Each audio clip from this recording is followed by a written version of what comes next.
mixture.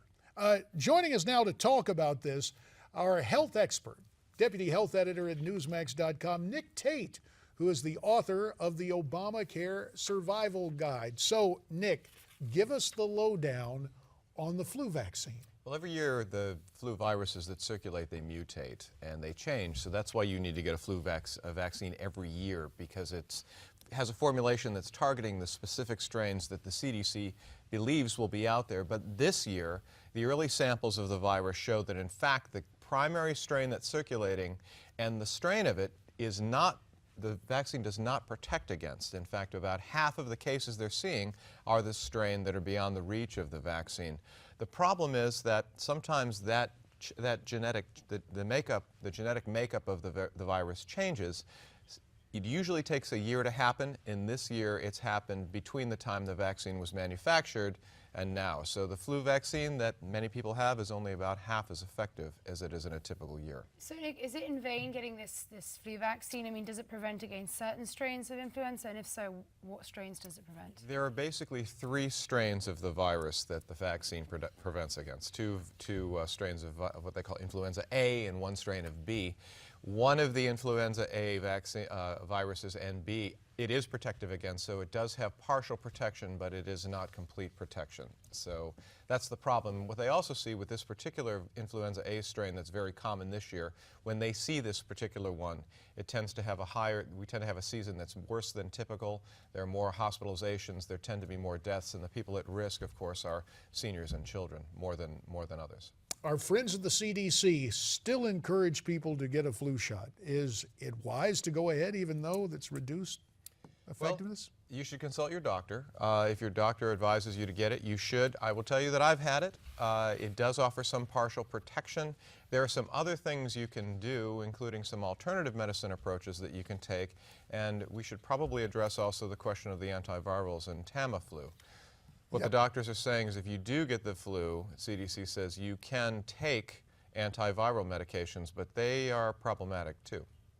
Well, speaking of Tamiflu, there's a lot of disclaimers about the medicine, and people, as I understand it, there's some concerns that Tamiflu may have contributed to suicide in some 70 cases.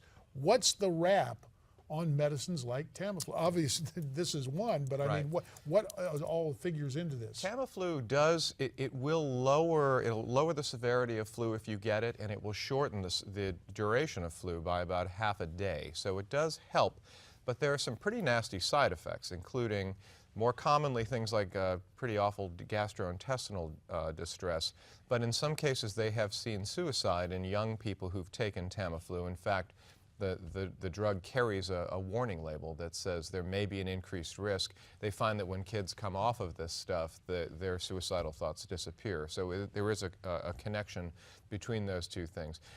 That said, there are some things that you can do. I mean, my emphasis would be, and many doctors and health experts will tell you, it's really important this year to boost your immune system as best as you can. I mean, avoid people who are sick. If you are going to be in a family event or traveling, you want to wash your hands a lot. Probably those hand sanitizers are a good idea. Make sure you're getting enough sleep, eat a healthy diet, exercise. And there's also some evidence that some alternative approaches, using things like echinacea, which is an herb, zinc, ginseng, they can also lower the risk of developing flu and cold and other kinds of viruses. So this is the year that you want to be particularly vigilant and not overly rely on the vaccine and something like Tamiflu. So Nick, how can we be conscious consumers when it comes to our health? Well, I think that you do need to pay attention to reports like this. I mean, when they tell you that the vaccine is only about half as effective as it is in a typical year, and we're expecting it to be a very bad flu season, particularly in a year when we've seen Ebola cases, and you don't want to be in an ER with symptoms of fever that might be interpreted to be something more serious. This is the year you want to pay as much attention as you can to all those other things you do to boost your health, boost your immunity, as I suggested, eating a healthy diet, getting exercise, and not letting those things go too. Now, Nick, you were just mentioning some things we could do in terms of hand sanitizers, etc. Just how contagious can influenza be? Is it true that we have to be careful of doorknobs, of computer keyboards? what's the truth of influenza and its spread? Sadly, this is a really bad news story. It's very contagious. Flu virus can live on surfaces for 24, 48 hours. There's some research that suggests that a single person, recently a study came out that said a single person with the flu walking into a workplace can contaminate about half of the common surfaces in a single office in about 4 hours. We're talking about things like door handles, computer keyboards, telephones, the coffee pot in the break room. So you really have to be washing your hands a lot. Those hand sanitizers do make something of a difference. About a minute and a half remains. It sounds like we heard about Typhoid Mary. It sounds like you got Influenza Jerry at work. I mean, you're saying anybody who shows up. So you've got a responsibility to your coworkers, if you're feeling like you're getting it, to stay away.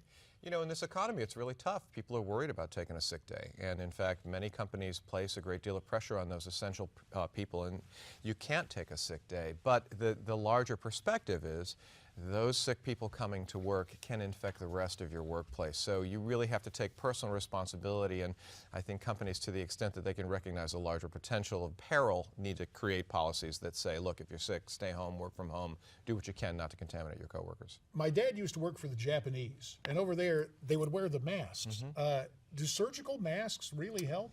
They do for some conditions. In this case, not really. I mean, you can lower some of the infection risk from breathing in the virus, but the truth is that hand washing, fastidious hand washing, avoiding people that are sick is really the best way. So this holiday season, it might be a good idea, if you have people in your family who are not feeling well, to avoid the hug and the kiss that you give over the holidays.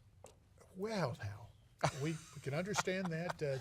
Nick, looking to take care of it. If you love your family, don't kiss your Or hang dear great mistletoe aunt. anywhere. That's right. You see what's happening. Nick Tate, of course, is the author of the Obamacare Survival Guide, and he offers that interesting note on influenza. Hey, be sure to take the National Medicare Survey.